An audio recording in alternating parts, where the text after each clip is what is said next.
We see Lincoln, Luna, Harley, and Ivy inside the red van that Harley and Ivy bought 2 days ago, and they were dropping Lincoln and Luna at school while Lily was asleep in her car seat.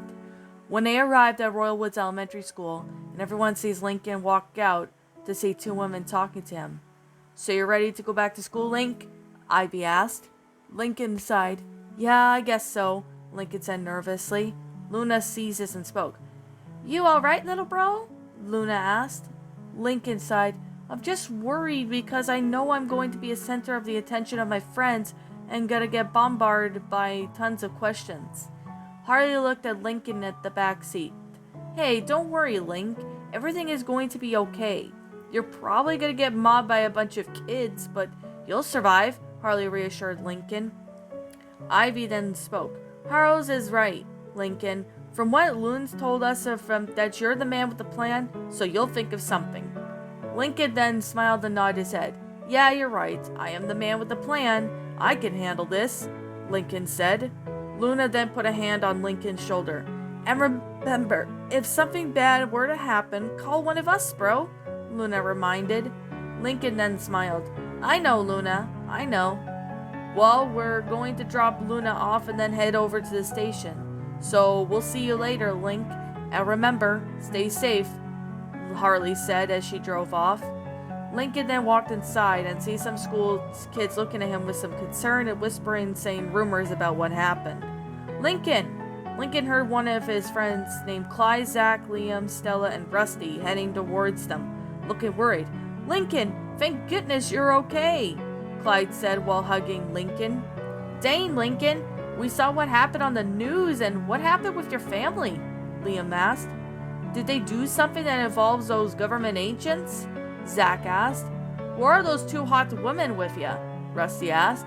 Stella rolled her eyes at Rusty, then she walked up to Lincoln. "Are you going to be okay, Lincoln?" Stella asked, concerned. Lincoln then smiled and Clyde let go of him. "I'm fine, guys, really. Don't want to talk about it right now," Lincoln said, then looked at Rusty. "And to answer your question, Rusty, those two women saved me, Luna, and Lily. I'll explain more at lunch." Lincoln and his friends see Jordan walking up to them and hugging Lincoln, causing him to blush as he hugged her back in return, leaving his friends in shock. "I'm glad you're okay, Lincoln," Jordan says, breaking the hug and reveals some flowers in her hand. "These are for Lucy when she gets out of the hospital." Lincoln then took the flowers and smiled. "Thanks, Jordan. I'll give these to her when I see her." "Lucy's in the hospital?" Clyde asked in a panic. Well, entire nation hopes she's doing all right," Liam said. "What happened to her?" Zach asked.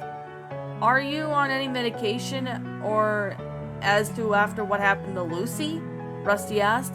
Stella then slapped Rusty in the back of his head. "It's a horrible thing to ask, Rusty," Stella scolded. Lincoln then smiled and his friends concerned.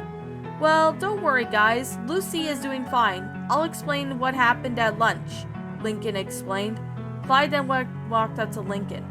"Well, don't worry, buddy, and if you need someone to talk to, then Dr. Lopez can help with your stress." Lincoln then smiled at his best friend. "That won't be necessary, Clyde, but one of those women who helped to used to be a doctor like Dr. Lopez before she became a villain." Lincoln then realized what he said and also blocked his mouth. "A villain?" Lincoln's friends said in shock. "Those two women are criminals?" Liam asked. "He actually told me yesterday on the phone, and if he trusts them, then I do too," Jordan said. Lincoln then sighed. "Look, guys, I'll tell you everything later. Now let's just head to class," Lincoln said, as they all went to class.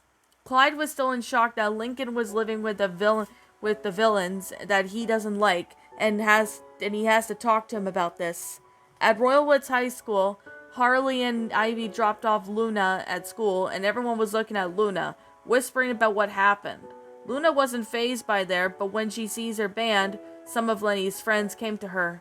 Sam hugged Luna and kissed her cheek. "Hey, Loons, how's it going?" Sam asked. Luna smiled. "I'm doing fine, Sammy." Luna then looked at her friends.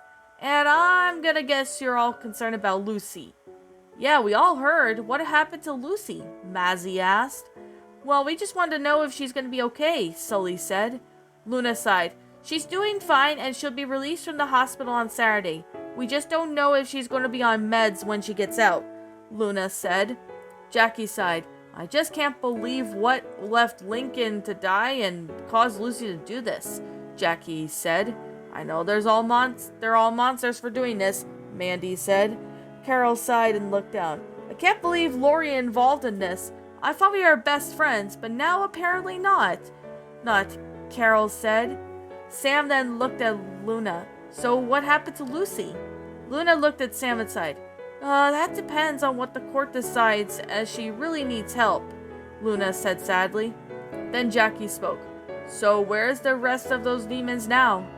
Luna knows that he was referring to the rest of the Louds that were at house arrest until the whole court starts, and Lenny was while staying at Carmichelle's house. I have a feeling she might adopt her, but we'll have to see. As Luna answered them, they heard the class bell. Let's go to class, dudes. They all went to class, and Sam was looking at Luna with concern and hopes that everything was going to be okay. Back at Royal Woods Elementary School, we skip to lunch and we see Lincoln having lunch with his friends and Jordan, her friends, as because they were concerned about Lincoln, and tells them about what happened to him. Well, dang, Link, this is very bad, Liam said. At least you're okay now, Molly said. And those monsters are going to pay, Sadie said. And thank goodness those two former villains helped you, Joy said. Clyde didn't like it and then spoke up. I really don't think you should be staying with those women, Lincoln. Everyone looked at Clyde in confusion. What do you mean by that, Clyde? Rusty asked. Clyde then looked at Rusty. Well, I mean, there are criminals that they hurt people, steal things, and I don't want Lincoln, Luna, and Lily staying with them, Clyde explained. Lincoln then looked upset what Clyde said, and Jordan seized this and hugged Lincoln, and then looked at Clyde. Clyde, didn't you hear what he said? They are retired, and if it wasn't for them, then Lincoln, Luna, and Lily would have been living on the streets. That's not true, Clyde fired back. They can stay with me and my dad's, Clyde said. Everyone groaned. Clyde, living with your dads is a nightmare. They treat you like a baby, Stella said. They do not. Clyde then pulled out a baby bottle and drank from it to see and looks where he's coming from his friends. What? Leon then whispered something in Rusty's ear. He's not gonna last in the real world when he moves out. Rusty then nodded his head in agreement. Stella then shook her head and looked at Lincoln. Don't listen to them, Lincoln. We all know they can try and help you, and if you need anyone to talk to, my home is always open, Stella said. Lincoln then smiled. Thank you, Stella.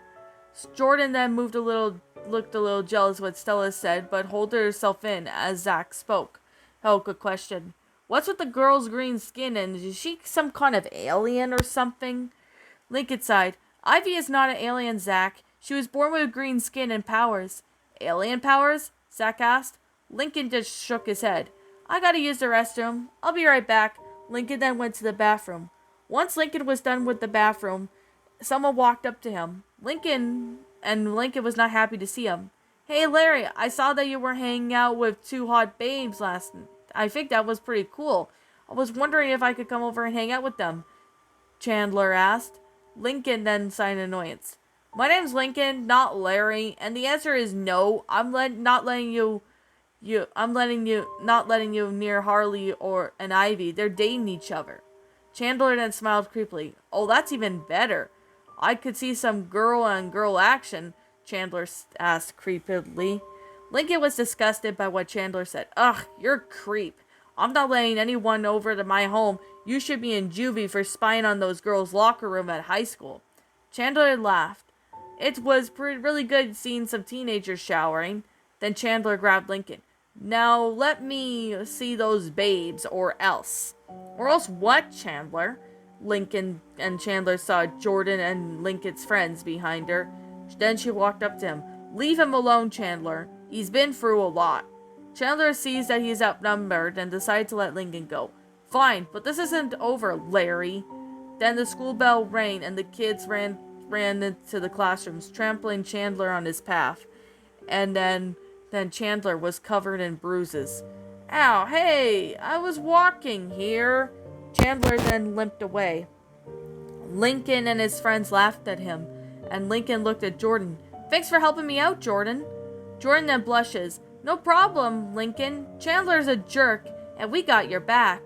Everyone nodded their heads, and Lincoln smiled, but Clyde doesn't like Lincoln living with two bad guys. "I have to tell my dads about this tomorrow, and we have to confront Lincoln about this," Clyde thought. But what was there to confront? The two former villains have changed. Maybe Clyde just needs to see it for himself.